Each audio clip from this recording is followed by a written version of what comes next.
দিল্লি বিধানসভা নির্বাচনে ঝাড়ুঝড় আটকে দিয়েছে পদ্ম শিবির, কিন্তু কৌতূহল শুরু, কে হবেন দিল্লির পরবর্তী মুখ্যমন্ত্রী। আতেশের কাছে রমেশ বিধুরি হেরে যাওয়ায় জল্পনা, বিজেপির অন্দরে ঘুরছে বাসরি স্বরাজ থেকে স্মৃতি ইরানির নাম, নাকি কেজরিওয়ালকে হারিয়ে প্রবেশ বর্মাই বিজেপির মুখ। প্রবেশ বর্মা ইতিমধ্যে অমিত শাহের সঙ্গে সাক্ষাৎ করেছেন, আর এই সাক্ষাতের পর বাড়ছে জল্পনা, যদিও এখনো কোনো জল্পনা বাড়াতে নারাজ বিজেপি। योजना है उसमें बाधा लाने का बहुत प्रयास किया, लेकिन अपने लिए शीश महल बनाने में उन्होंने कोई कसर छोड़ी नहीं। अरविंद केजरीवाल का ये वादा था कि वो दिल्ली की जनता को एक स्वच्छ और साफ और स्वस्थ जीवन देंगे, लेकिन मोहल्ला क्लिनिक में या तो ताला लगा रहता था और एक तरफ नरेंद्र मोदी जो आयुष्मान भारत का योजना का लाभ देश भर में दे रहे थे, उस लाभ से दिल्ली की जनता को अरविंद केजरीवाल अपनी राजनीति के लिए एक बाधक बन रहे थे। तो आज नरेंद्र मोदी के नेतृत्व में विकास की सभी सुविधाएं, सेवाओं को दिल्ली की जनता स्वीकार कर रही है। ये पहला कदम है जो उन्होंने गुड गवर्नेंस के प्रति उठाया है। मेरा उनके प्रति आभार और अभिनंदन। আপনারা শুনলেন স্মৃতি ইরানি, তিনি রাজধানীতে বিজেপির এই যে জয়, সেই জয় নিয়ে তার মন্তব্য হচ্ছে যে ভরসা রেখেছে মানুষ, জনগণ পরিবর্তন চেয়েছিল সেখানে, এবং বিজেপির উপর ভরসা রেখেছে, নরেন্দ্র মোদীর উপর তারা ভরসা রেখেছেন বলে মন্তব্য স্মৃতি ইরানির।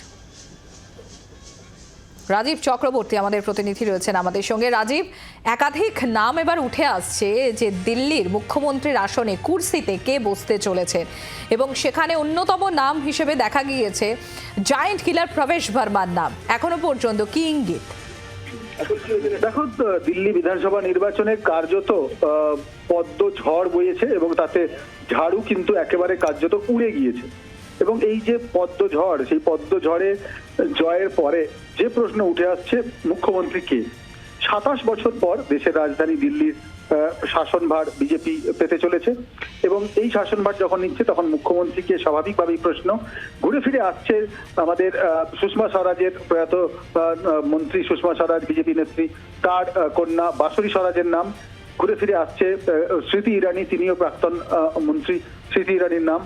এইখানে একটি বিষয় উল্লেখযোগ্য যে আজকে অরবিন্দ কেজরিওয়ালকে যিনি হারিয়েছেন এবং 4025 ভোটে হারিয়েছেন প্রবেশ বর্মা, সেই প্রবেশ বর্মা তিনি আজকে জয়ের পরে সঙ্গে সঙ্গে গিয়ে দেখা করেছেন কেন্দ্রীয় স্বরাষ্ট্রমন্ত্রী অমিত শাহের সঙ্গে। আর অমিত শাহের সঙ্গে দেখা করার পরেই কিন্তু জল্পনা শুরু হয়েছে।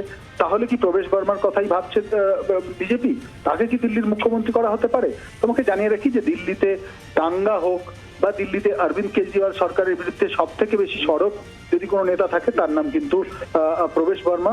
যে কোনো বিষয়ে বিজেপির পক্ষে মুখ খোলা, সরব হওয়া এবং আক্রমণাত্মক ভঙ্গিতে সরব হওয়াতে প্রবেশ বর্মার কিন্তু নাম সবার ওপরে। সেক্ষেত্রে প্রবেশ বর্মার নাম আসছে, যদিও বিজেপি একেবারে স্পষ্ট করে জানিয়ে দিয়েছে যে তারা এখনই মুখ্যমন্ত্রীর নাম নিয়ে তারা কোনো চিন্তা ভাবনা করছে না। পুরো বিষয়টি তাদের সংসদীয় কমিটি ঠিক করবে এবং সংসদীয় কমিটির বৈঠকের পরে ঠিক হবে। কিন্তু এত সত্ত্বেও অমিত শাহের সঙ্গে প্রবেশ বর্মার এই বৈঠক বা সাক্ষাৎ জল্পনা জিইয়ে রেখেছে। বাংলার আওয়াজ, বাঙালির আবেগ, জি 24 ঘন্টা।